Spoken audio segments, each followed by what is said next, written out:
reputable online platforms. Algeria, the capital was Algiers, shown here, and much of the drama of the war played out in this metropolis, which is, there you can see the main port area.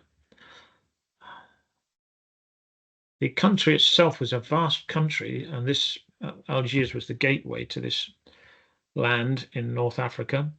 It was basically divided geographically into the land, a small strip of fertile land on the coast, which was relatively well watered, the Tel Atlas Mountains, which rise to a plateau, which is a kind of dry plateau, and then the subsequent southern Saharan Atlas range, and then the huge vastness of the Saharan desert.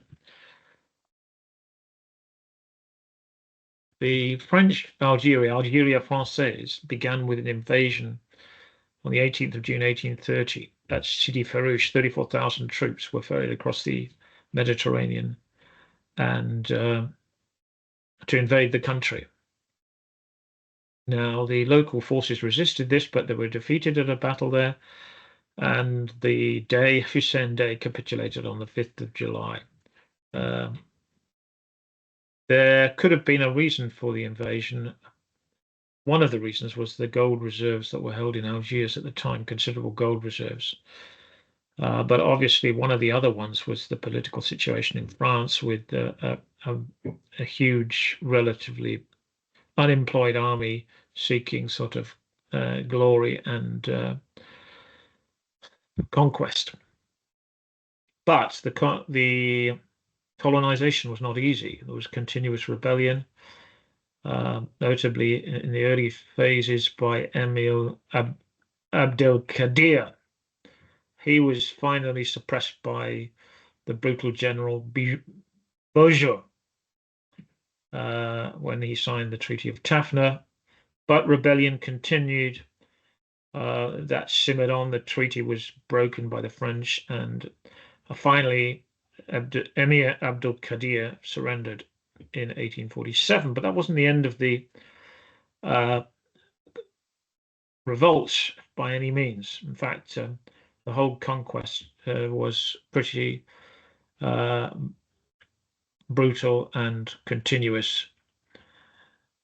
But in 1848, Paris declares Algeria an integral part of France, so not a colony on paper anyway. And basically, the idea was to be a colony of immigration, European immigration, the Pieds Noirs. They weren't called Pieds Noirs until the actual war in the 1950s, but Français de souche European. Now, the idea was to get them to exploit the agricultural potential of Algeria, really. Now, the point was, initially, the colony was more run by the military, and they had Bureau Arabs, which were operated by kind of Arab-speaking military officials who were kind of independent of these land speculators. But by 1880, colonization intensified, and the land speculation exploited government policy. There was massive land confiscation and dubious sales of native property. The Kremlin decrees gave citizenship to Algerian Jews, but note the indigenous Algerians themselves, whether Arab or Bedouins or from the hills, were not given equality, nor were not French citizens unless they renounced their Muslim heritage effectively. So you can see by the 20th century, the Français de souche European owned 1.7 million hectares.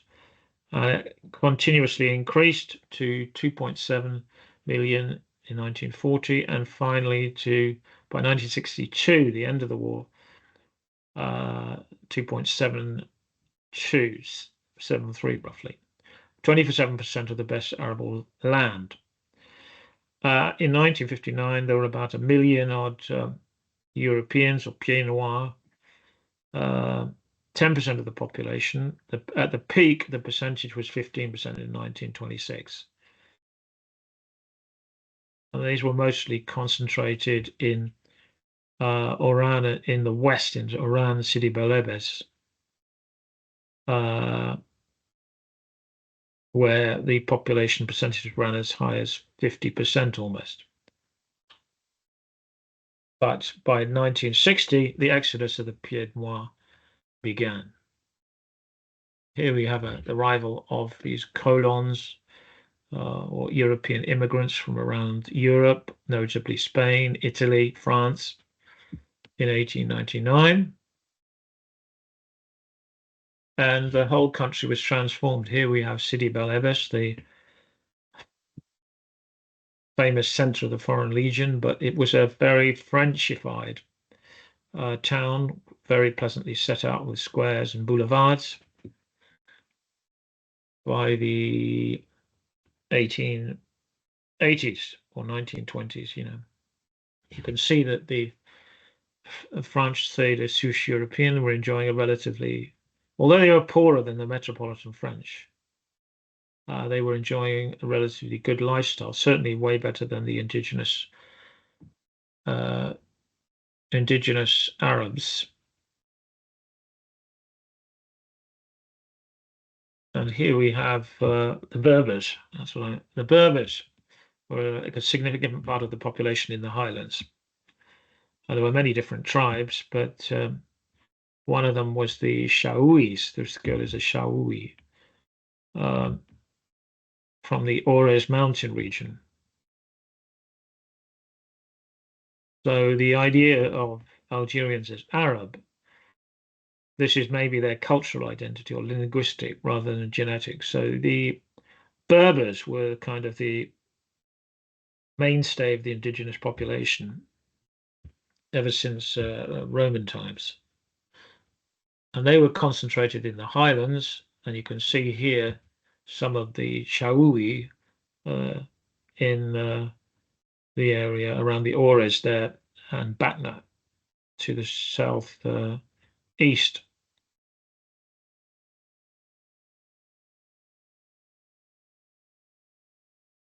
But the French regime, the colonial regime, was basically underpinned by brutal repression, pacification programs to exterminate any revolutions or uprisings, harsh taxes, land confiscations, land speculation, and the ultimate punishment sanction of the guillotine. Here you can see a picture of triple execution in Sétif. And there's the original guillotine, Model Berger, 1872. That's the actual execution. It dispatched 200 victims.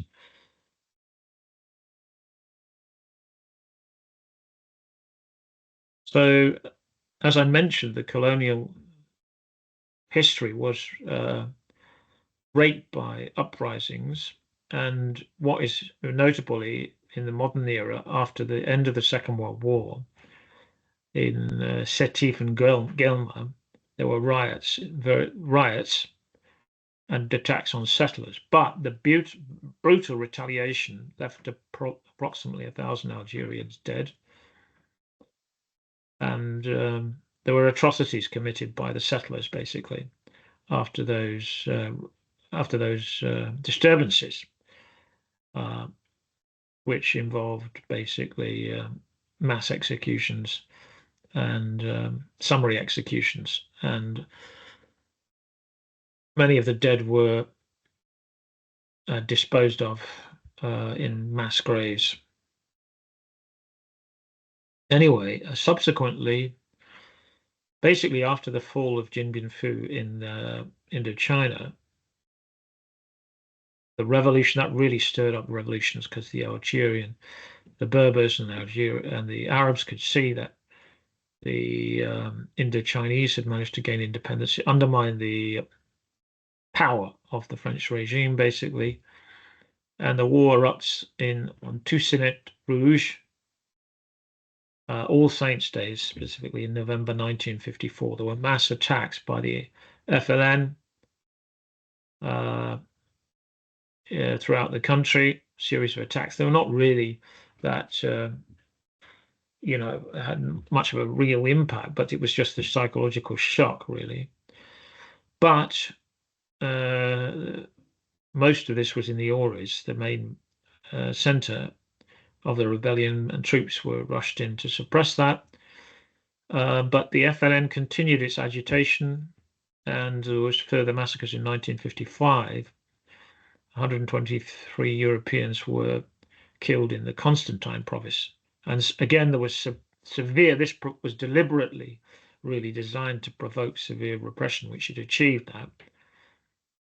And so the number of troops that France dispatched to the colony continuously increased over time. Here we have a picture of the French paratroopers in the Auris Mountains to the south east, with a large Berber population.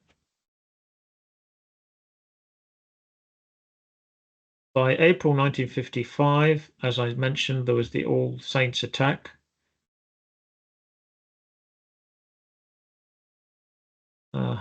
All Saints attack in 1954. So had preceded by the All Saints attack in 1954. Actually, that took place on the 31st of October, because when an IED exploded on the highway and on the Algiers-Oran rail track. A state of emergency was declared in April 1955. The French made the mistake of promulgating collective responsibility, which alienated the local population. And the other aspect that was detrimental to French, what you would call it, goodwill, was the torture of detainees to obtain intelligence.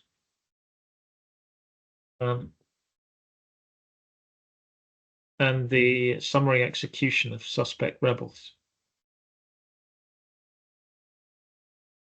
The other deleterious impact was mass internment of local populations, 2.3 million Muslims in squalid camps. So all of that repression didn't do much to endear the French with the local populations. Things continue on with the problem being the Guy Mollet, who was a French politician's initial campaign on the slogan of negotiated peace. But he, confronted by the atrocities committed by the FLN, began to change his opinion and became much more hardline, really.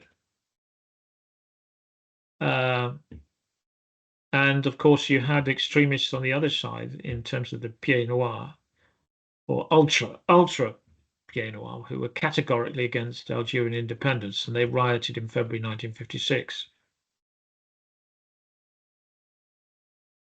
The war escalated with the granting of special powers in March 1956. And the number of conscripts were recalled as well, till the number swelled to 100,000. Conscripts could be recalled to do service of up to 28 months.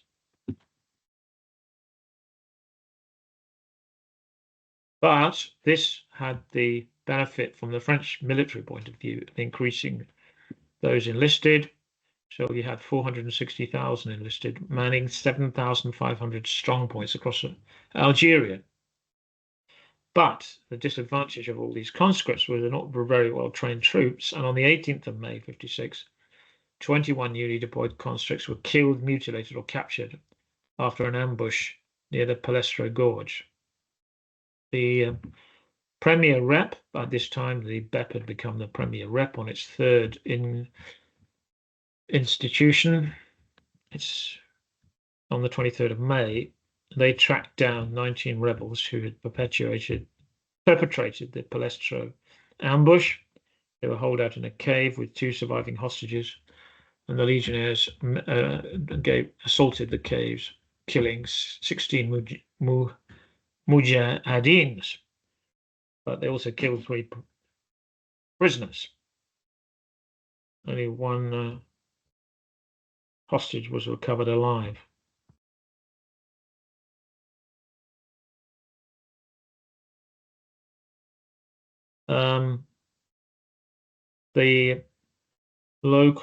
The only surviving FLN was Abdul Qadir Faraj, and he was executed shortly afterwards on the 19th of June. He was guillotined, along with Ahmed Zabana. In that particular year, a notable event occurred in October when France hijacked an aircraft carrying 5 FLN leaders, including Ahmed Ben Bella. This stirred up, although it was a success from a kind of military point of view, it stirred up international outrage. So Salan was appointed general in that year, 1956, and he began constructing a fence to stop infiltration from Morocco, which had gained independence and were supporting the FLN. There were 257 helicopters now. A notable feature of the war by 1957 was the use of helicopters operating in the Jebels. So you see in 57 there were 257 helicopters compared to 75 of aircraft in 1956. This would prove very effective in shipping and transporting intervention troops, paratroopers and legionnaires. However, a lot of the French were kind of distracted by Operation Musketeer, the abortive Anglo-French operation to seize the Suez Canal. The 10th Parachute Division was involved in that for a few months. And meanwhile, in Algeria, insecurity spread. And the ALN, which was the armed branch of the FLN, now fields regular units of over 100 troops from bases in Tunisia and Morocco. Unlike in the Indochina War, the FLN or ALN never really controlled actual territory convincingly within Algeria itself. Then in the second half of 1957, the Tunisian border was sealed with the Maurice Line. Militarily, the progressive isolation of Algerian territory from its neighbors did produce results. Terrorist attacks fell by 25% in 1957. The rebels killed in action increased from 16,500 in 1956 to 33,000. And basically, the ALN was starved of weapons. Here we have an example of the Maurice Line, an ALN who's been trapped and killed on that line. And these are the intervention troops, the legionaries being transported by early versions of the helicopter. Now, in 1957, the FLN began to respond to the deteriorating military situation with more terrorist attacks in Algiers, which gained more media traction. On the 7th of January 1957, the army, given the situation, was because the civil authorities seemed unable to control, the army was given police powers, and the Battle of Algiers starts all the way through 1957 until September. But although it is a Pyrrhic victory for the paratroopers, because they used torture and murder to dismantle networks, there were a lot of people who were disappeared, including, or killed basically by the soldiers, including university lecturer Maurice Audin, who was arrested on the 11th of July 1957, tortured and murdered. He was a communist sympathizer. And his nemesis was General Alsareses, who subsequently, many years later, admit that prisoners were dropped from aircraft over the Mediterranean and disposed of in that way. He himself had an illustrious military pedigree. In 1944, he flies from Algeria as a Jedburgh, parachutes into France. And in Indochina, he commands the 11e Bataillon Parachutiste de Choc and trains the Groupement Commando Mixed Aéroporté, who were basically what we'd called commandos which were using the local tribesmen, basically in the jungles. That unit, he basically was responsible for the unit which assassinates FLN leaders and Force K deserters, those militiamen who had been allied with the French but had deserted. And he ran turncoat operation, including Berlinis's Haki militia. Assoreses personally kills 24 suspects and orders the murder of the others, including Ali Boumengel, who was an Algerian attorney thrown from the sixth floor building, as well as Labi Ben Mahidi, who was murdered also. His excuse, Assoreses gives the excuse that when one is seen like I have, civilians, women, children dismembered or nailed to a door, you are marked for life. But subsequently, he was stripped of his Legion d'honneur.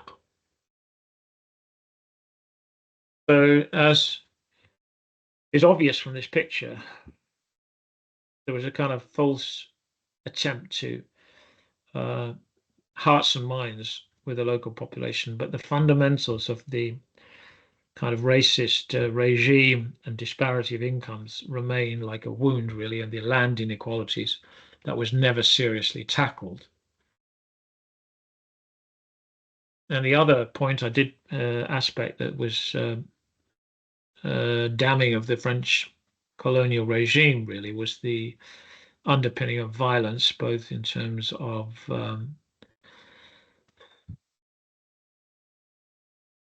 in the bush, in the Jebels, so-called pacification campaigns, but also the guillotining of suspects in Barberousse prison and other prisons. For example, in the Barberousse, 58 were guillotined in the prison courtyard, including Ferdinand Yveton, a French communist who planted a bomb at the Hammer power station. He was executed on the 11th of February 1957, one of those 58 killed in that year.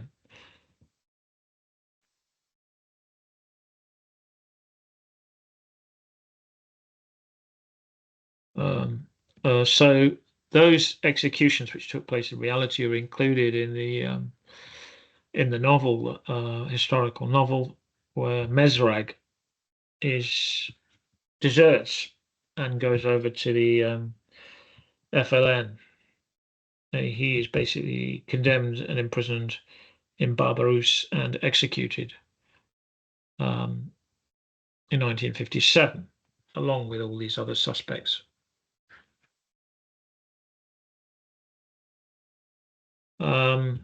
Now, the FLN were getting desperate at this stage militarily. They decided they had to get more of their troops into Algeria from across the borders. And the Battle of the Frontiers in May 1958, though, they lost 4,000. The rebels lost 4,000 men killed in action and many weapons captured. The French, at the same time, lost 1,000 of their soldiers, including Colonel Jean-Pierre, commanding the 1st Foreign Legion Parachute Regiment, whose helicopter was shot down. The French military bombardments that were used to suppress this infiltration across the frontiers hit the village of, in February 1958, hit the village of Sakiet Sidi Youssef, but some missed basically and hit a market and school. 72 people were killed, civilians, 100, and 148 men, women, and children wounded. There was an outcry against France, and this disconnect between the military successes, but the adverse consequences of that, allegations of torture and brutalities, created a governmental crisis because of the ultras, colons, or settlers were not willing to compromise. And you had protests in Algiers, basically. And on the 13th of May, they issue an ultimatum, the Putsch of Algiers, involving General Salan Massou and Juha. The French politicians were castigated as traitors of France after the loss of Indochina, 1955, Morocco and Tunisia in 1956. So because of that crisis, General de Gaulle was seen as the only kind of viable solution, and he became president. I mean, this was kind of precipitated because pressure was put on May the 24th in Operation Course, where airfields were seized by French paratroopers from Algeria as part of planned Operation Resurrection to seize Paris by airborne envelopment. That meant the pressure was put on the entrenched politicians, and they basically appointed de Gaulle as prime minister on May 29. He had a mandate for a new constitution from the 4th of October. And shortly afterwards, de Gaulle in June 1950 goes to Algeria and proclaims, "Je vous ai compris." But was he duplicitous or did he change his mind? And on the 6th of June 1948 at Mons-Ganem, he announced he uttered the infamous phrase "Vive Algeria Française," which would seem to imply basically that he was intending to continue with the policy of integration of Algeria Française, but events were to prove otherwise. Because in September 1958, the constitutional referendum, French overseas departments can vote for independence. Well, they could.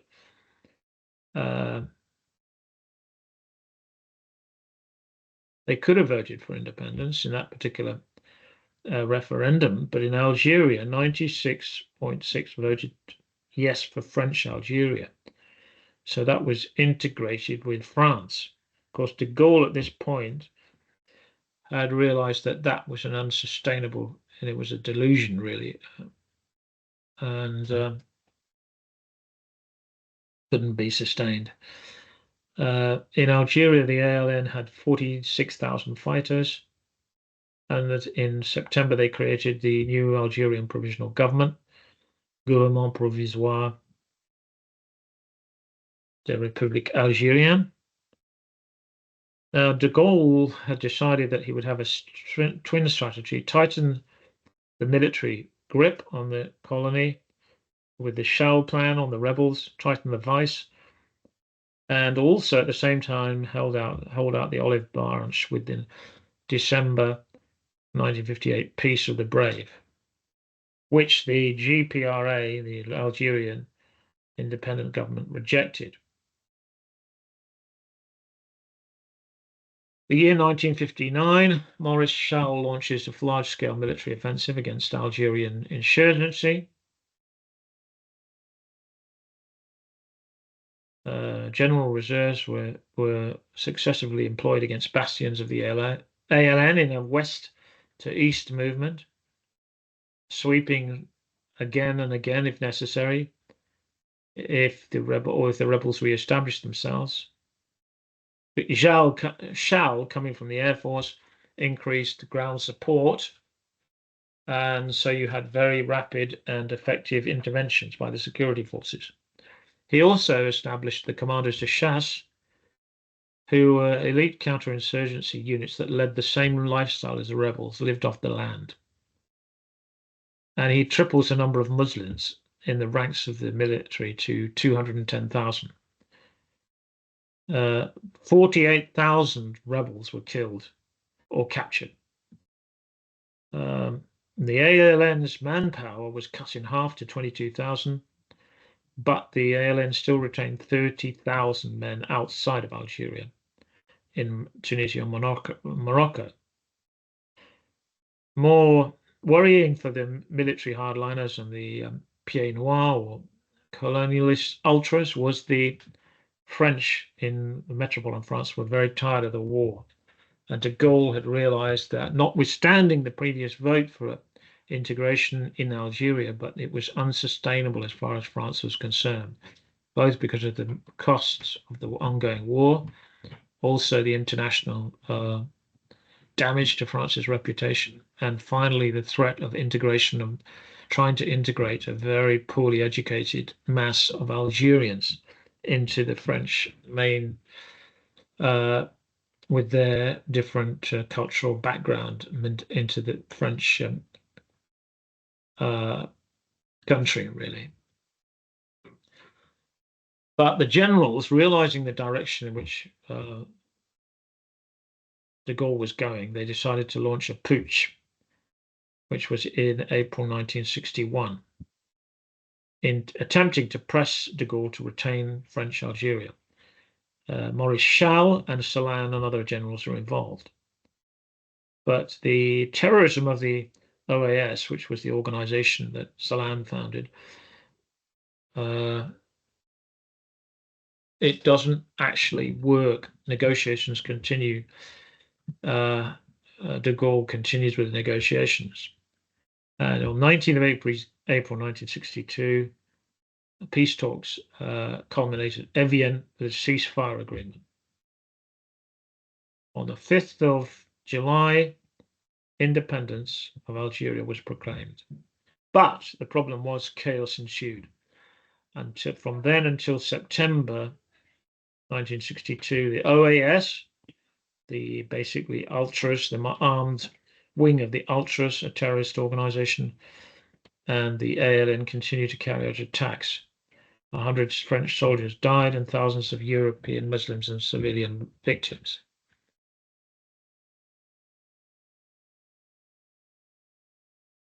You can see here the local indigenous population and the French military trying to exert control or dominate them.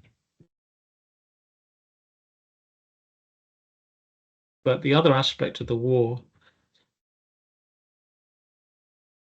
was the involvement of terrorist bombers.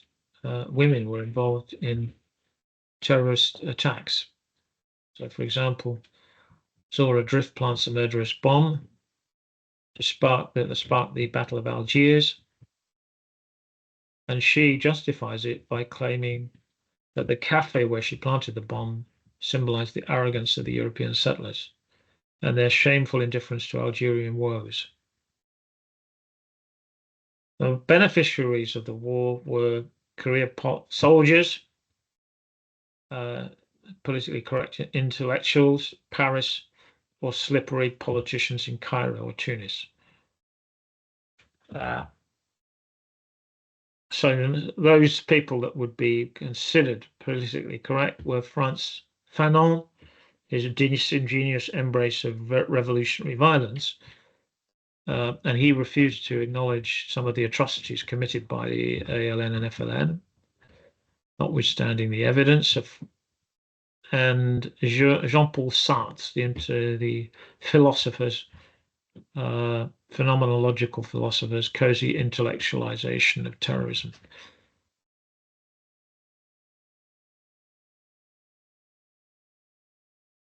Now, the French legal system was tainted by the repression in Algeria. Total of 1,500 Algerians and or European supporters were sentenced to death, although only 200 death sentences were carried out. The extrajudicial killings by the army generate domestic and international outrage.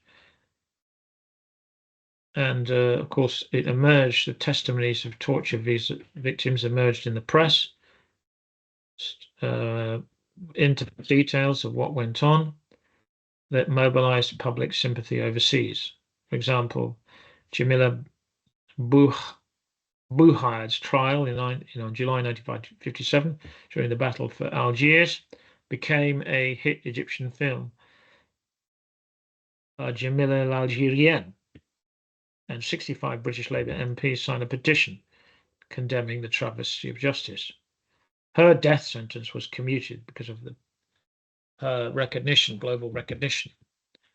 Another example, Jamila Boupacha plants a bomb near Algiers University in 1959, became a subject for a portrait by Picasso, and the book was written by her lawyer Gisèle Halimi and Simone de Beauvoir.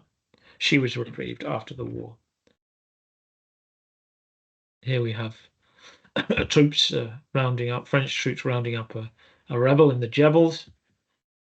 The leader, Algerian leader one of the leaders of the ALN-FLN was Bouhari Boumediene. Got a picture of him on the right there. These were hardcore independentists who they would brook no compromise. It was very difficult for the French to negotiate with them, and they themselves were involved in very brutal atrocities, both of their own men and of the local populations. So there was an escalatory dynamic to the war, a massive gulf between the rhetorical integrationist claims of the Français de souche European and the actual retributive violence carried out on the population. The Français de souche North Africaine, FSNA, supported the FLN ultimately and considered the war's outcome irreversible. And here's a quote from an officer in Algiers in 1961. On nous disait bien comment tuer, où, quoi, pas où, mais jamais pourquoi, ni qui étaient les falagas qu'il fallait tuer. So basically, the soldiers were taught to kill, where to kill, or what to kill, basically. But no one ever explained why, or who were these felagos, and whether their claims were justified or not. So really, any kind of dispassionate dialogue was disrupted by the wars that forced people into extremes. A bit like the Palestinian and Israeli conflict. There was no kind of compromise possible. You were forced into one or the other camp. Massacres were a characteristic of the war. For example, in Constantine in 1955, after the rebellion there, and the butchery by the FLN at El Halia mine there, there were reprisals which involved atrocities. The Palestro Gorge there, the local population carried out atrocities on the soldiers that were captured or wounded or killed. At Meluza, one of the most infamous of these atrocities, where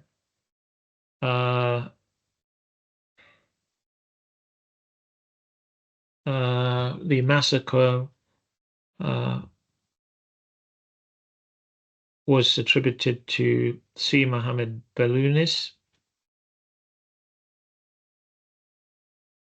one of the agents of the French. No, the Meluza massacre was committed by the FLN, and Dia El Shouk massacre was attributed to Si Mohammed Belounis in 1958. So, yeah. to clarify. So the point is that massacres were committed on both sides. In 1961, after French vote for Algerian self-determination, so we had a number of referendums, if you remember. One in 1958, which was voting for integration, but then de Gaulle gave the Metropolitan French the choice. And basically, as well as the population, this one gave a different result, basically, where by now the dynamics of war had led to, the local Algerians giving up on the idea of French integration. So that one, the fact now that the votes were going against Algeria Française led to the colons or ultras or pieds noirs putting up barricades to try and stop this process in 1961. So there was now a gulf between the Français d'Algérie and the Métropole. Basically, effectively, the pieds noirs were abandoned. And that led to the rebellion by the four generals, including Ralph Solan and Maurice Chal, a sort of a mutiny. But despite the support of elements of the French military, notably the first rep, de Gaulle remained steadfast. And after 3 days, the putsch collapses.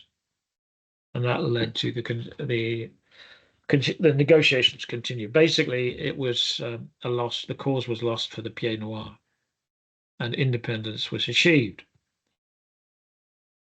French casualties over the war, from 1954 to 62, over 1.5 million French soldiers fight in the conflict.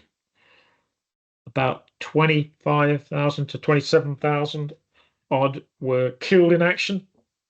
8,000, it must be admitted, were due to illness or accident, but over 20,000 killed in battle, you could say. And about 1,000 were missing in action, never recovered. 65,000 were wounded, so 3 times the number of those killed. About 6,000 pieds noirs were affected, 2,788 killed, and then a lot missing, and another subsequently to the peace negotiations, about another 2,300 vanished or were disappeared. The other aspect about the war was the brutal slaughter of Harkis by the FLN, ALN when they came to power. About 50 to 70,000 were out of the 150 to 200,000 engaged. So a quarter of them were killed. On the Algerian side, a lot more were killed, 141,000 to 150,000 roughly. Shuhada, or ALN martyrs from their perspective, or the French consider them terrorists. At least 10,000 were murdered during internal purges, and 2,000 were killed by Moroccan or Tunisian armies, trying to keep control of their territory, basically. During the 8-year struggle for independence, official French military statistics indicate that 16,360 civilians were so-called collateral damage. But as Sorasis and others admit that 13,000 civilians were disappeared, dropped from aircraft into the sea. So in fact, the total Muslim civilian war deaths is possibly in the range of 250 to 300,000. But because of the forced location of around 2.2 to 3 million, it's possible the real number of Algerian deaths induced by the conflict could be as high as 1.5 million.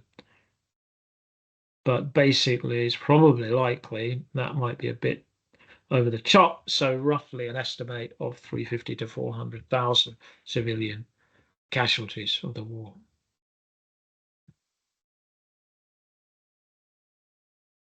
So 8 years of this dirty war were characterized by forced relocations of the indigenous population, summary executions by both sides, torture by both sides, napalm, the exodus of Pied Noir, and the massacre of the Harkis. As mentioned before, about 150,000 ALN, FLN were killed in action. About 12,000 in the internal power struggles. 1.5 million conscripts fighting the Jebels. 25,000, over 25,000 French soldiers killed in action. 65,000 wounded in action French soldiers. 50,000 Harkis murdered. 13,000 European victims over the period of the time, many killed, wounded, or kidnapped and disappeared. The terrorists, the Organisation de Armée Secrète, the ultra or extremists, 100 were killed and 2,000 were made prisoners.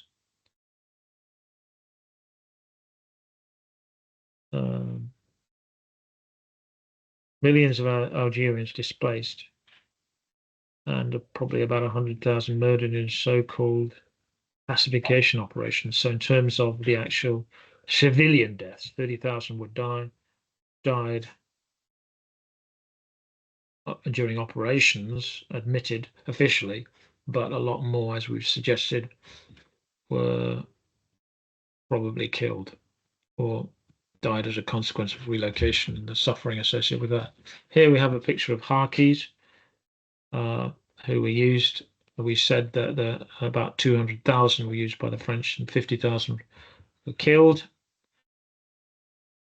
Harki means movement in Arabic and provided stable employment, but they had no legal military status, were primitively armed, and they were betrayed basically because de Gaulle and the French establishment was very reluctant to bring the Harkis to France, and Louis Jacques, Minister of Algerian Affairs, specifically forbids embarkation.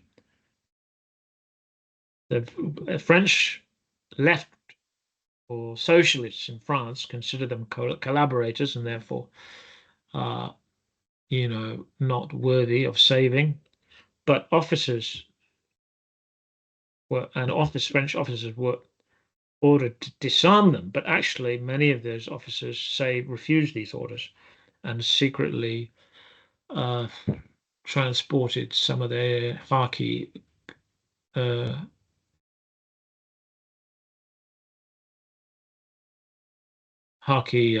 troops to metropolitan France.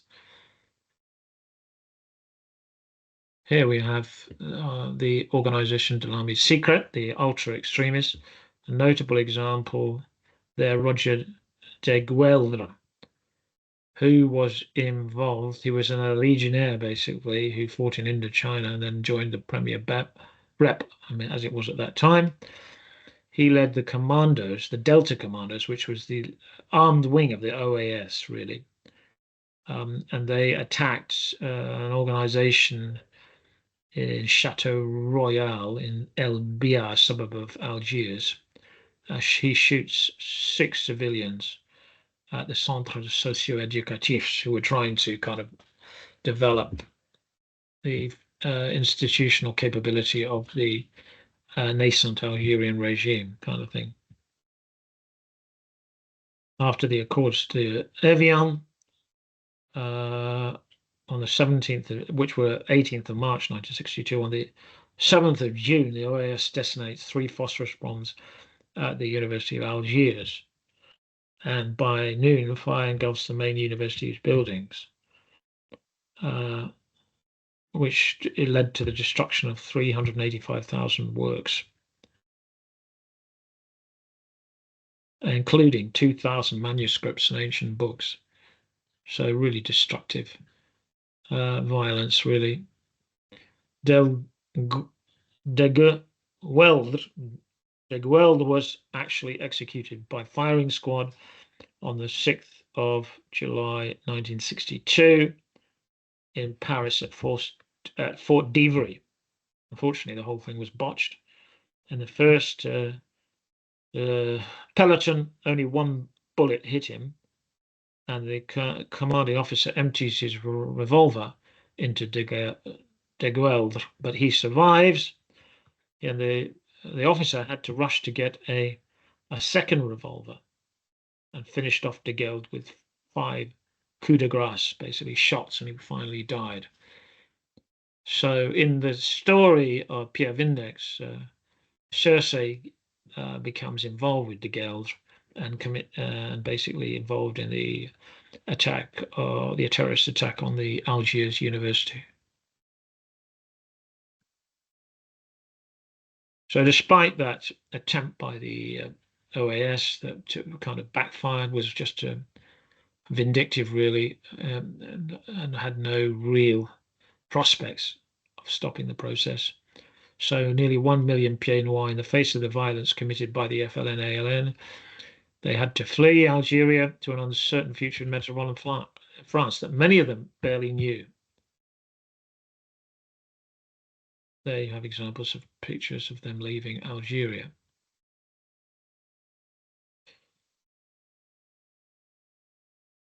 So just to recapitulate, the blood and treasure really involved in the conflict. As we noted before, the ALN suffers about 150,000 shuhada, or martyrs, or rebels, as you will, killed in action.